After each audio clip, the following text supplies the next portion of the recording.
Jadi yang pertama tadi pertanyaan terkait dengan ini udah pasti ya, terkait dengan kekhususan Aceh ya.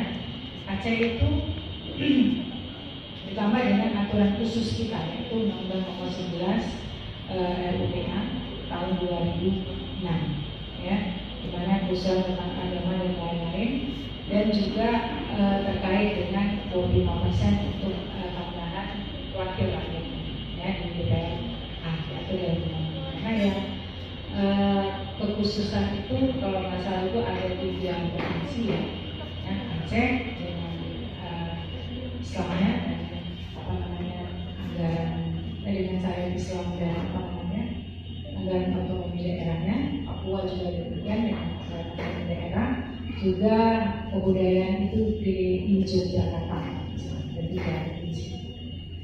nah, sejauh mana efektivitas dari tambahan 25% wakil rakyat yang ada di DPR Aceh ya, mungkin Ibu bisa menjawab terkait dengan banyaknya persoalan Aceh ya, sehingga dibutuhkan tambahan 25% tadi untuk wakil-wakil rakyatnya duduk di parlemen.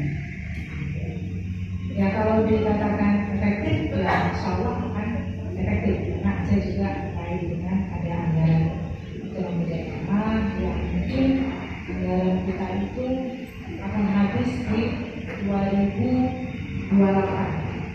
Nah, yang mana anggaran kita kalau otonomi daerah itu memang khusus ya, itu sangat dibutuhkan sekali untuk kita Aceh. Kalau kita tidak ada dana khusus itu, ya, otomatis kita sama dengan daerah Sumatera Utara dan lain-lain. Makanya tadi disinggung oleh Mbak Sulistiawati, bagaimana khusus itu bisa dimanfaatkan sebesar-besarnya untuk kesejahteraan rakyat Aceh. Nah inilah yang menjadi PR kita bersama.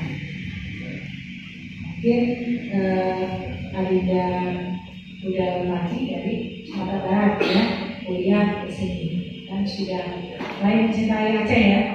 Ya, udah dapat pacar di sini belum ya. Padahal jodohnya orang Aceh ya. Jadi itulah dia, artinya kita perlu tambahan itu karena banyak persoalan Aceh yang harus diselesaikan. Makanya kita bikin keistimewaan, ada Undang RUPA 2006 dengan beberapa keistimewaan tersebut. Itu mungkin yang bisa Ibu jawab. Kemudian untuk agenda Nopal Adhar ya, terkait dengan kinerja DPR RI ya, terkait dengan prolegnas ya, itu undang-undang atau kanun ya, sama undang-undang ya, di luar prolegnas yang disahkan itu pun hanya dari usulan 189 hanya terserap lebih kurang 40%. Ya. Kalau bagi Ibu, ya pengalaman yang kita dapat, Ibu lebih concern kepada penerapan undang-undang. Ya. Kita keluarkan undang-undang banyak pun, tetapi tidak dilaksanakan sebagaimana mestinya, itu sama sekali nonsens.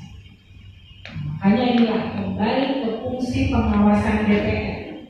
Ya, undang-undang yang kira-kira memang sudah dibuat, kemudian implementasinya tidak jadi di lapangan, itu harus kita evaluasi kembali.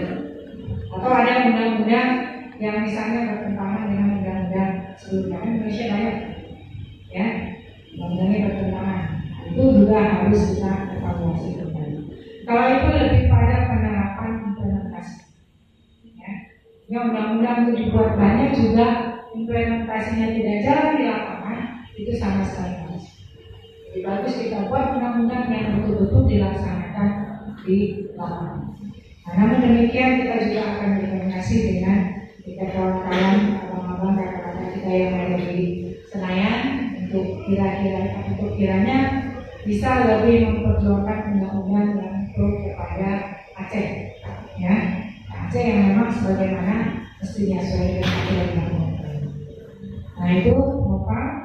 Kemudian Kemudian Sulastri tadi ini luar biasa, ya.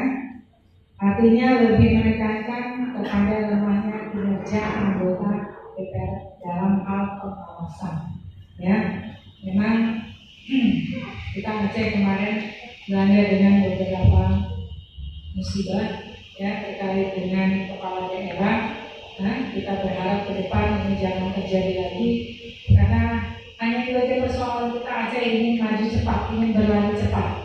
Ya, ini kita kawan-kawan di Senayan juga kemarin ada pertemuan dengan Polres ya dengan Pak PJ Gubernur ya untuk termasuk untuk advokasi anggaran otsus yang akan habis 2024.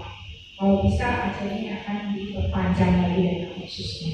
Karena otsus inilah yang menjadi tumpuan anggaran Aceh.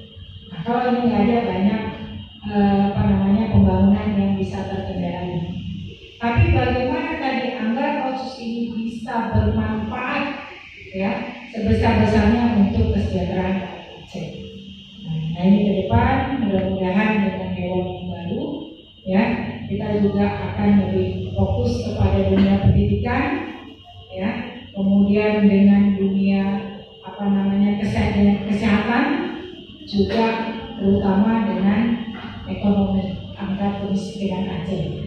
Terkait dengan isu angka kemiskinan Aceh, kemarin Ibu banyak diskusi dengan Dinas Sosial Provinsi Aceh apa persoalan dengan tingkat kemiskinan Aceh yang tidak bisa bergerak maju malah lebih menurun.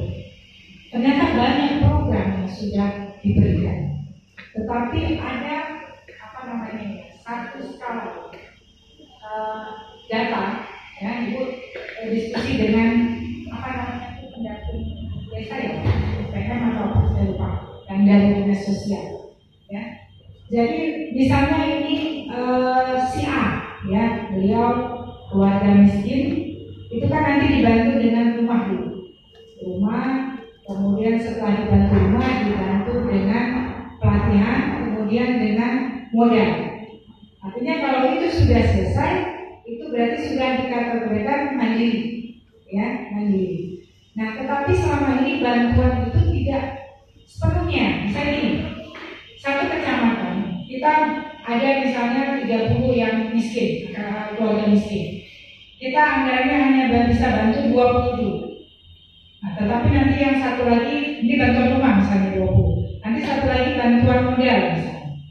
Jadi misalnya camatnya kadang-kadang kurang mau 20 karena masyarakatnya 30. Dia kasih 20 nanti ribut yang lain yang 10-nya. Sehingga tidak bisa keluar angka yang sudah ini. Maksudnya kalau misalnya 20 ini 20 terus difasilitasi dengan rumah, 20 difasilitasi dengan modal. Ya, artinya dia sudah menjadi keluarga mandiri. Harus keluar kan datanya dari data kemiskinan. Ya kan? Harus keluar. Tetapi kalau tidak dikeluarkan dari data kemiskinan, bantuan itu akan terus-menerus ke sana saja. Dan angka kemiskinan Aceh tidak akan keluar. Makanya Ibu bilang kemarin diskusi dengan dinas sosial, kita harus buat program yang tepat. Misalnya daerah Aceh Selatan misalnya, angka kemiskinannya berapa?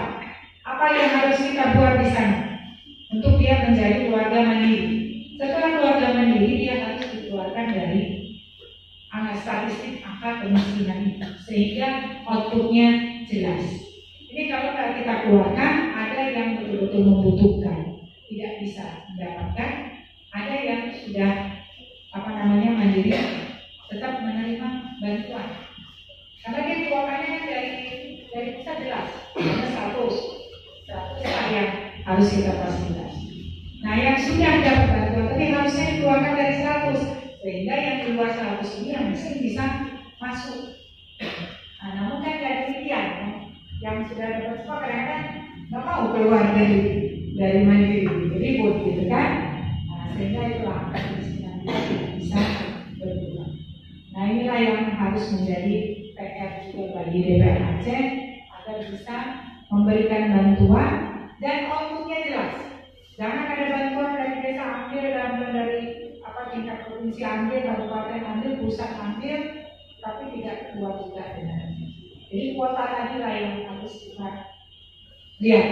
Sehingga kalau kita lihat kemarin ada yang rumahnya sudah real sekali, ya, karena di Australia bagaimana yang viral, tetapi kalau nggak menerima bantuan, karena dia tidak termasuk dalam sistem tadi. Gitu ya. Ya, makanya itu garis besarnya disampaikan, mudah-mudahan bisa diterima.